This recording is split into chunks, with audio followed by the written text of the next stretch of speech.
ನಮಸ್ಕಾರ ಸ್ನೇಹಿತರೆ. ನಾವು ಬದುಕಲು ಕಲಿಯಿರಿ ಪುಸ್ತಕದ ಧ್ವನಿ ಸುರುಳಿಯಲ್ಲಿ ಈ ದಿನ ಯೋಜನೆಯಿಂದ ಸಾಧನೆ ಹೇಗೆ ಎಂಬುದನ್ನು ನೋಡೋಣ. ಯೋಜನೆ ಅಂದರೆ ಪ್ಲಾನಿಂಗ್ ಆಧುನಿಕ ಯುಗದಲ್ಲಿ ವಿಶೇಷ ಬಳಕೆಯಲ್ಲಿರುವ ಶಬ್ದ.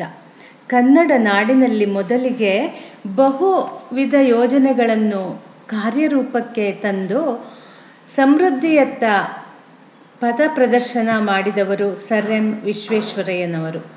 ಜಪಾನ್ ಸಾಧಿಸಿದ ಪ್ರಗತಿ ಅಭಿವೃದ್ಧಿಗಳು ಆ ದೇಶದವರು ಕೈಗೊಂಡ ಯೋಜನೆಗಳ ವಿಜಯ ಎನ್ನುತ್ತಾರೆ. ಮೊದಲ ಬಾರಿಗೆ ಚಂದ್ರಗ್ರಹದ ಮೇಲೆ ಒಬ್ಬ ವ್ಯಕ್ತಿಯನ್ನು ಏರಿಸಲು ಹಾರಿಸಲು ಸುಮಾರು 10,000 ತಾಂತ್ರಿಕ ತಜ್ಞರು 10 ವರ್ಷಗಳ ಕಾಲ ದುಡಿದಿದ್ದರು. ಈ ಯುಗದಲ್ಲಿ ಒಂದು ಬೃಹತ್ ಯೋಜನೆ ನೀಡಿದ ಮಹತ್ಫಲ ಅದು. ಭಾರತದ ಭವ್ಯ ಭವಿತವ್ಯದ ಕನಸು ಕಂಡವರು ಹಲವಾರು ಪಂಚವಾರ್ಷಿಕ ಯೋಜನೆಗಳನ್ನು ಹಾಕಿಕೊಂಡಿದ್ದರು. ತೀವ್ರಗತಿಯಿಂದ ಏರುತ್ತಿರುವ ಜನಸಂಖ್ಯೆಯಿಂದ ಮುಂದೆ ಕೆಲವೇ ವರ್ಷಗಳಲ್ಲಿ ಹೊತ್ತಿನ ತುತ್ತಿಗೂ ತತ್ತರಿಸುವ ಸ್ಥಿತಿ ಬರಬಹುದೆಂದು ತಿಳಿದು ಅದನ್ನು ತಡೆಯಲು ಕುಟುಂಬ ಯೋಜನೆಯ ಪ್ರಚಾರ ನಡೆದಿದೆ. ವಿಮಾ ಯೋಜನೆ ಸರ್ವವ್ಯಾಪಿಯಾಗಿ ಬಿಟ್ಟಿದೆ. ಸಮಾಜ, ಸರಕಾರ, ಸಂಘ ಸಂಸ್ಥೆಗಳು ತಮ್ಮ ತಮ್ಮ ವಿವಿಧಾವಧಿ ಯೋಜನೆಗಳನ್ನು ಮುಂದುವರಿಸಿಕೊಂಡಿವೆ. ಆಧುನಿಕ ಪ್ರಜ್ಞೆ ಇರುವ ಯಾವ ವ್ಯಕ್ತಿಯೂ ಭವಿಷ್ಯದ ಬಗೆಗೆ ಯೋಚನೆ ಮಾಡದಿರಲಾರ, ಯೋಜನೆ ಕೈಗೊಳ್ಳದೇ ಇರಲಾರ. ನಮ್ಮ ದೇಶದ ಪೂರ್ವ ಪುರುಷರು ಬದುಕಿನ ವ್ಯವಸ್ಥೆಯ ಬಗೆಗೂ ಬದುಕಿನ ಆಚೆಗೆ ನಗೆಯುವ ಬಗೆಗೂ ಅಲ್ಲಿಯ ಜೀವನದ ಬಗೆಗೂ ಯೋಜನೆಗಳನ್ನು ಹಾಕಿಕೊಂಡಿದ್ದರು. ರಘುವಂಶದ ದೊರೆಗಳು ಶೈಶವದಲ್ಲಿ ಸಮಸ್ತ ವಿದ್ಯೆಯನ್ನು, ಯೌವನದಲ್ಲಿ ಸುಖ ಭೋಗವನ್ನು ಅನುಭವಿಸುವಾಗಲೇ ಗೃಹಸ್ಥ ಜೀವನದ ಕರ್ತವ್ಯ ನಿರ್ವಹಣೆಯನ್ನು, ವಾರ್ಧಕ್ಯದಲ್ಲಿ ಧ್ಯಾನ, ಮೌನ, ಶಾಸ್ತ್ರ ಚಿಂತನೆ, ಏಕಾಂತ ಪ್ರಿಯತೆ ಇವುಗಳಿಂದ ಮುನಿವೃತ್ತಿಯನ್ನು, ಯೋಗ ಶಕ್ತಿಯಿಂದ ತಮ್ಮ ದೇಹತ್ಯಾಗವನ್ನು ಮಾಡಬಲ್ಲಂಥವರು ಎಂದು ಕಾಳಿದಾಸ ವರ್ಣಿಸಿದ್ದಾನೆ. ಒಂದು ದೇಶದ ಭವಿಷ್ಯವನ್ನು ನಿರ್ಮಿಸಲು ಹೊರಟ ಮುಖಂಡರು ಆ ದೇಶವು ಸಹಸ್ರಾರು ವರ್ಷಗಳ ಹಿಂದಿನಿಂದ ನಡೆದು ಬಂದ ದಾರಿಯನ್ನು ನೋಡಬೇಕು ಎಂದು ವಿನ್ಸ್ಟನ್ ಚರ್ಚಿಲ್ರು ಹೇಳಿದ್ದರು. ವ್ಯಕ್ತಿ ಜೀವನದ ಭವಿಷ್ಯ ನಿರ್ಮಾಣದಲ್ಲೂ ಕೌಟುಂಬಿಕ ಪರಂಪರೆ ಮತ್ತು ಪರಿಸರದ ಪ್ರಜ್ಞೆ ಅತ್ಯವಶ್ಯಕ ಎಂಬುದನ್ನು ಅಲ್ಲಗಳೆಯಲಾಗದು. ಭೂತಕಾಲದ ಘಟನಾವಳಿಗಳನ್ನು ಅವಲೋಕಿಸಿ ನಮ್ಮ ದೋಷ ದೌರ್ಬಲ್ಯಗಳನ್ನು, ಶಕ್ತಿ ಸೌಲಭ್ಯಗಳನ್ನು ತಿಳಿಯಬಾರದು ಎಂದಲ್ಲ. ವರ್ತಮಾನದಲ್ಲಿ ಬದುಕು ಎಂದರೆ ಭವಿಷ್ಯದ ಬಗೆಗೆ ನಿರ್ದಿಷ್ಟ ಯೋಜನೆಗಳನ್ನು ಹಾಕಿಕೊಳ್ಳಬಾರದು ಎಂದು ಅಲ್ಲ. ಯೋಜನೆಗಳಲ್ಲಿ ಸಣ್ಣ ಪುಟ್ಟ ಬದಲಾವಣೆ ಕೂಡದೆಂದೂ ಅಲ್ಲ.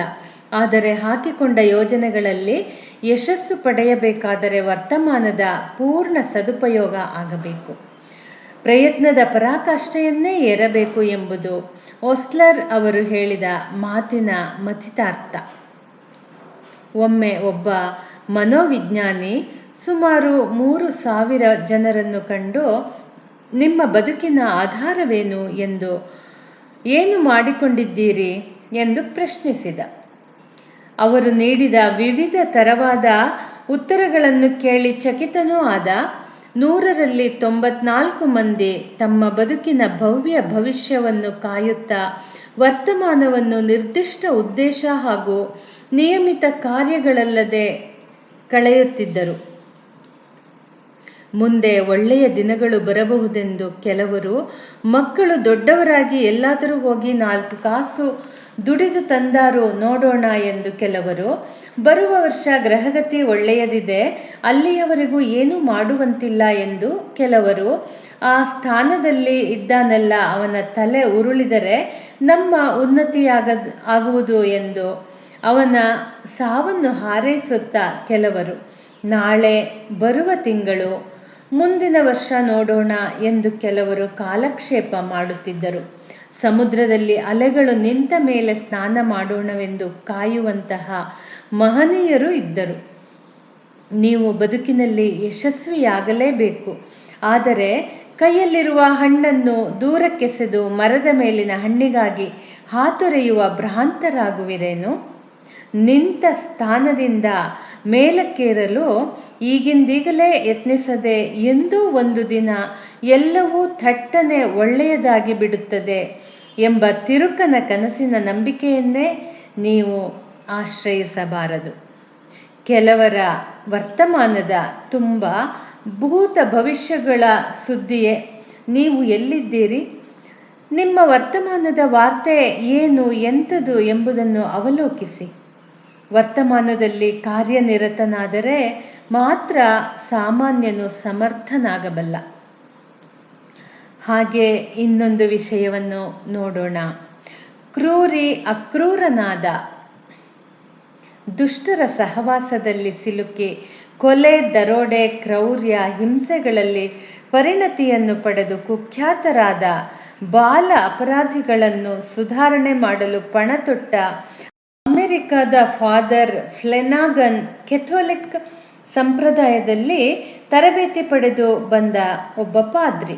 ಅವರು ನಿರ್ಮಿಸಿದ ಮಕ್ಕಳ ಪಟ್ಟಣದಲ್ಲಿ ನೀಗ್ರೋಗಳನ್ನು ಒಳಗೊಂಡು ಎಲ್ಲ ಜಾತಿ ಮತಗಳ ಅನಾಥ ಬಾಲಕರು ಕೂಡ ಇದ್ದರು. ಮಕ್ಕಳನ್ನು ಉನ್ನತ ಮಟ್ಟದ ಚಾರಿತ್ರ್ಯವಂತರನ್ನಾಗಿ ಪರಿವರ್ತಿಸಲು ಅವರು ಪಟ್ಟ ಶ್ರಮ, ತೋರಿಸಿದ ತಾಳ್ಮೆ ಅಪೂರ್ವವಾದದ್ದು. ನಾನಾ ರೀತಿಯ ಕುಕೃತ್ಯ ಮತ್ತು ಅಪರಾಧಗಳಿಗಾಗಿ ಪೊಲೀಸರಿಂದ ಬಂಧನಕ್ಕೊಳಗಾದ ಮಕ್ಕಳನ್ನು ಮಕ್ಕಳ ಪಟ್ಟಣಕ್ಕೆ ಕರೆತರುತ್ತಿದ್ದರು.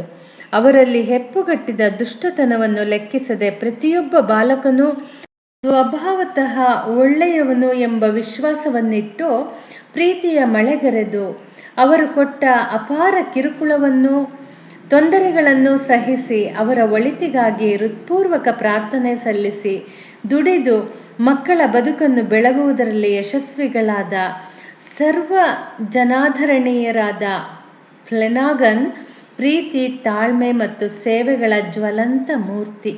ಮಕ್ಕಳು ತಮ್ಮ ಬದುಕನ್ನು ತಿದ್ದಿಕೊಳ್ಳಬೇಕಾದರೆ ಟೀಕೆ, ವಿಮರ್ಶೆಗಳಿಗಿಂತಲೂ ಅವರೆದುರಿಗೆ ಮಾದರಿಯಾಗಬಲ್ಲ ಆದರ್ಶ ನಡತೆಯ ವ್ಯಕ್ತಿಗಳಿರುವುದು ಹೆಚ್ಚು ಅವಶ್ಯಕ ಎಂಬುದು ಫ್ಲೆನಾಗನ್ರ ನುಡಿ. ಕೊಲೆಗಡುಕನೂ ಕ್ರೂರಿಯೂ ಆದ ಹುಡುಗನನ್ನು ಫ್ಲೆನಾಗನ್ ಪರಿವರ್ತಿಸಿದ ಕಥೆಯ ಹಿನ್ನೆಲೆಯಲ್ಲಿ ಅಡಗಿದ ರಹಸ್ಯ ಏನು ಎಂಬುದನ್ನು ಸಾರುವ ಈ ಘಟನೆಯನ್ನು ಮಕ್ಕಳ ಪಟ್ಟಣದ ಫಾದರ್ ಫ್ಲೆನಾಗನ್ ಎಂಬ ಆಂಗ್ಲ ಭಾಷೆಯ ಪುಟ್ಟ ಪುಸ್ತಕದಿಂದ ಸಂಗ್ರಹಿಸಲಾಗಿದೆ. ಎಡ್ಡಿ ಎಂಬ ಹುಡುಗ 4ನೇ ವಯಸ್ಸಿನಲ್ಲಿ ತನ್ನ ತಂದೆ ತಾಯಿಗಳನ್ನು ಕಳೆದುಕೊಂಡು ಅನಾಥನಾದ.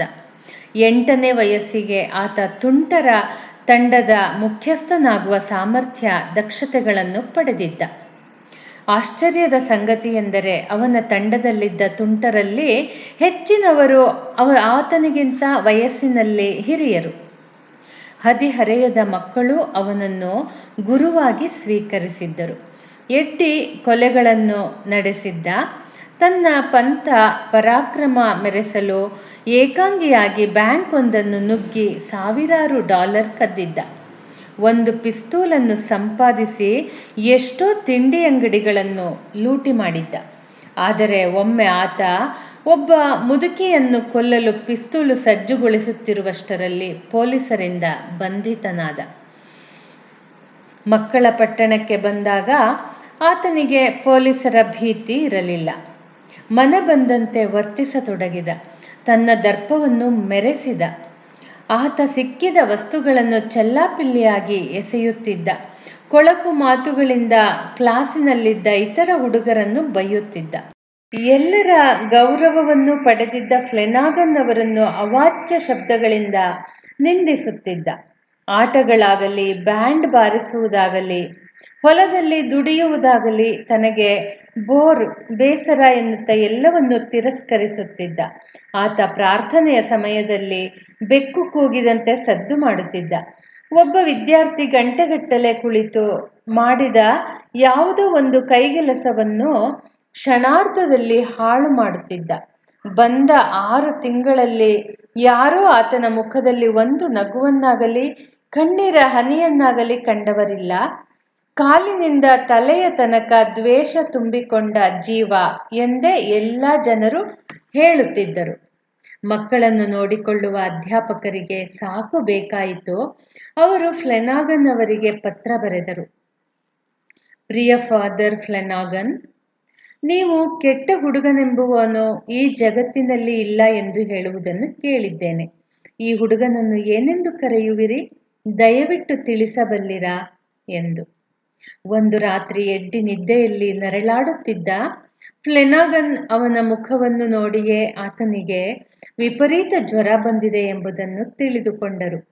ಆತನ ತಡೆಯಲಾರದ ತುಂಟತನದಿಂದ ಅವರು ನೊಂದುಕೊಂಡಿದ್ದರೂ ಈಗ ಎಲ್ಲವನ್ನೂ ಮರೆತು ಇತರ ಎಲ್ಲ ವಿದ್ಯಾರ್ಥಿಗಳಿಗಿಂತಲೂ ಹೆಚ್ಚು ಪ್ರೀತಿ ಕರುಣೆಗಳಿಂದಲೇ ಅವನನ್ನು ನೋಡಿಕೊಂಡರು. ಅವನು ಸೌಖ್ಯ ಹೊಂದಿದಾಗ ಅವನನ್ನು ಫ್ಲೆನಾಗನ್ ಮತ್ತು ಇತರ ಅಧ್ಯಾಪಕರು ಮಕ್ಕಳು ವಿಶೇಷ ಗಮನವಿತ್ತು ವಿಶ್ವಾಸದಿಂದ ನೋಡಿಕೊಂಡರು. ಹಿರಿಯ ವಿದ್ಯಾರ್ಥಿಗಳು ಅವನನ್ನು ಸಿನಿಮಾ ನೋಡಲು ಕರೆದುಕೊಂಡು ಹೋದರು. ಹೆಚ್ಚಿನ ವೇಳೆ ಒಂದೇ ಚಿತ್ರವನ್ನು ಆತ 2 ಬಾರಿ ನೋಡುತ್ತಿದ್ದ. ಊಟ ತಿಂಡಿಗಳಲ್ಲಿ ಎಲ್ಲರಿಗಿಂತಲೂ ಮುಂದಿನ ಸ್ಥಾನ ಪಡೆದಿದ್ದ. ಯಾವ ಕೊರತೆಯೂ ಆಗದಂತೆ ಎಲ್ಲರೂ ಅವನನ್ನು ನೋಡಿಕೊಂಡರು. ಆದರೂ ಅವನ ಮುಖದಲ್ಲಿ ಒಂದು ನಗುವೂ ಮಿನುಗಲಿಲ್ಲ. ಒಂದು ದಿನ ಎಡ್ಡಿ ನೇರವಾಗಿ ಫ್ಲೆನಾಗನ್ ಅವರ ಆಫೀಸನ್ನು ಪ್ರವೇಶಿಸಿ ಹೀಗೆಂದ: ನೀವು ನನ್ನನ್ನು ಒಳ್ಳೆಯವನನ್ನಾಗಿ ಸರಿಪಡಿಸಲು ಯತ್ನಿಸುತ್ತಿದ್ದೀರಿ, ಆದರೆ ಅದೆಷ್ಟು ಸಫಲ. ಈಗ ತಾನೇ ನಾನು ಸಿಸ್ಟರ್ಗೊಂದು ಒದೆ ಕೊಟ್ಟು ಬಂದೆ. ನೀವು ಏನು ಹೇಳುತ್ತೀರಿ ಎಂದ. ಈಗಲೂ ಹೇಳುತ್ತೇನೆ, ನೀನು ಒಳ್ಳೆಯ ಹುಡುಗನೇ, ಫ್ಲೆನಾಗನ್ ದೃಢವಾಗಿ ಉತ್ತರಿಸಿದರು. ಸರಿ, ನಾನು ನಿಮಗೀಗ ಹೇಳಿದ್ದೇನು, ನೀವು ಅದೇ ಸುಳ್ಳನ್ನೇ ಮತ್ತೆ ಮತ್ತೆ ಹೇಳುತ್ತಿದ್ದೀರಿ. ನಿಮಗೆ ಗೊತ್ತಿದೆ ನಾನೊಬ್ಬ ಒಳ್ಳೆಯ ಹುಡುಗನಲ್ಲ ಎಂಬುದು. ಆದರೂ ಒಳ್ಳೆಯವನೆಂದು ಸುಳ್ಳು ಹೇಳುತ್ತಿದ್ದೀರಿ. ಆ ಸುಳ್ಳನ್ನೇ ಮತ್ತೆ ಮತ್ತೆ ಹೇಳುವುದರಿಂದ ನೀವು ಮಹಾ ಸುಳ್ಳುಗಾರರಾಗುವುದು ಸ್ಪಷ್ಟವಾಗುತ್ತದೆ ಅಲ್ಲವೇ? ಫ್ಲೆನಾಗನ್ ಒಂದು ಕ್ಷಣ ಯೋಚಿಸಿದರು. ಹುಡುಗನ ಬದುಕಿನಲ್ಲಿ ಒಂದು ತಿರುವು ಉಂಟಾಗುವ ಸಂದರ್ಭ ಸನ್ನಿಹಿತವಾಗಿದೆ ಎಂದುಕೊಂಡು ಎಡ್ಡಿಯನ್ನು ಪ್ರಶ್ನಿಸಿದರು. ಒಳ್ಳೆಯ ಹುಡುಗ ಹೇಗಿರುತ್ತಾನಪ್ಪ? ಹಿರಿಯರಿಗೆ ವಿಧೇಯನಾಗಿರುತ್ತಾನೆ ಅಲ್ಲವೇ ಎಡ್ಡಿ ಎಂದು ಕೇಳಿದರು. ಎಡ್ಡಿ ಹೌದು ಎಂಬಂತೆ ತಲೆ ಅಲ್ಲಾಡಿಸಿದ. ಅಧ್ಯಾಪಕರು ಹೇಳಿದಂತೆ ನಡೆದುಕೊಳ್ಳುತ್ತಾನೆ ತಾನೇ ಎಂದರು. ಹೌದು ಎಂದ ಎಡ್ಡಿ. ಹಾಗಾದರೆ ಅದನ್ನೇ ನೀನು ಮಾಡುತ್ತಿದ್ದುದು. ಆದರೆ ಎಡ್ಡಿ, ಇಲ್ಲಿಯವರೆಗೆ ನಿನಗೆ ಸಿಕ್ಕ ಜನರು ಅವರು ಒಳ್ಳೆಯ ಅಧ್ಯಾಪಕರಲ್ಲ ಅಷ್ಟೆ. ಬೀದಿ ಅಲೆಯುವ ತುಂಟರು, ನಿನಗೆ ಇಷ್ಟರವರೆಗೆ ಮಾರ್ಗದರ್ಶನ ಮಾಡಿದವರು. ನೀನು ಅವರಿಗೆ ವಿಧೇಯನಾಗಿದ್ದೆ. ಅವರು ನಿನಗೆ ಕೆಟ್ಟದ್ದನ್ನು ಹೇಳಿಕೊಟ್ಟರು. ಅದನ್ನೇ ನೀನು ಅನುಸರಿಸುತ್ತಾ ಬಂದು ನಿನ್ನನ್ನು ನೀನು ಕೆಟ್ಟವನೇ ಎಂದು ತಿಳಿದುಕೊಂಡೆ. ಈಗ ನೀನು ಇಲ್ಲಿ ಒಳ್ಳೆಯ ಅಧ್ಯಾಪಕರಿಗೆ ವಿಧೇಯನಾದರೆ ಅತ್ಯುತ್ತಮ ವ್ಯಕ್ತಿಯಾಗುವೆ ಎಂದರು ಫ್ಲೆನಾಗನ್. ಈ ಮಾತು ಅವನ ಮನಸ್ಸಿನ ಆಳವನ್ನು ಕಲಕಿತು. ಕ್ಷಣಕಾಲ ಅವನು ಯೋಚಿಸುತ್ತಾ ಮೌನವಾಗಿಯೇ ಇದ್ದ. ಫ್ಲೆನಾಗನ್ ಅವರ ಮಾತು ಹೌದು ಎನಿಸಿತು. ಆ ಮಾತು ಸ್ವಭಾವತಃ ತಾನೊಬ್ಬ ದುಷ್ಟ ಎನ್ನುವ ರೂಢ ಮೂಲವಾದ ದುರ್ಭಾವನೆಯನ್ನು ಹೊಡೆದೋಡಿಸಿತು. ಫ್ಲೆನಾಗನ್ ಅವರ ಮೇಜನ್ನು ಬಳಸಿ ಎಡ್ಡಿ ನೇರವಾಗಿ ಅವರನ್ನು ಸಮೀಪಿಸಿದ. ಎತ್ತಿಕೊಳ್ಳಲು ಕೈ ಚಾಚುವಂತೆ ಅವರು ಅವನನ್ನು ಸ್ವಾಗತಿಸಿ ತಬ್ಬಿಕೊಂಡರು. ಹುಡುಗನ ಕಣ್ಣುಗಳಿಂದ ನೀರು ಹರಿದು ಕಪೋಲಗಳು ಒದ್ದೆಯಾದವು. 10 ವರ್ಷಗಳ ನಂತರ ಎಡ್ಡಿ ಪದವಿ ಪರೀಕ್ಷೆಯಲ್ಲಿ ಉನ್ನತ ಸ್ಥಾನವನ್ನು ಗಳಿಸಿದ. ಸೈನ್ಯಕ್ಕೆ ಸೇರಿ ಯುದ್ಧದಲ್ಲಿ ಭಾಗವಹಿಸಿದ.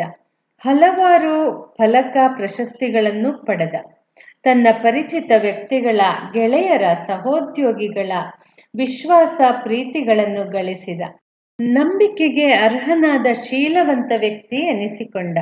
ಸ್ವಭಾವತಃ ಖಂಡಿತವಾಗಿಯೂ ನೀನು ಒಳ್ಳೆಯವನೇ ಎಂಬ ದೃಢ ವಿಶ್ವಾಸದ ನುಡಿ ಆತನ ಮನದಂತರಾಳದಲ್ಲಿ ಬಲವಾಗಿ ಬೇರು ಬಿಟ್ಟಿದ್ದ ಕೆಟ್ಟವ ಎಂಬ ಭಾವನೆಯನ್ನು ಹೊರದೂಡಿತಲ್ಲವೇ? ಫ್ಲೆನಾಗನ್ ಅವರು ಮಗುವಿನ ದಿವ್ಯತ್ವದಲ್ಲಿ ದೃಢವಾದ ಶ್ರದ್ಧೆಯನ್ನಿಟ್ಟಿದ್ದರು.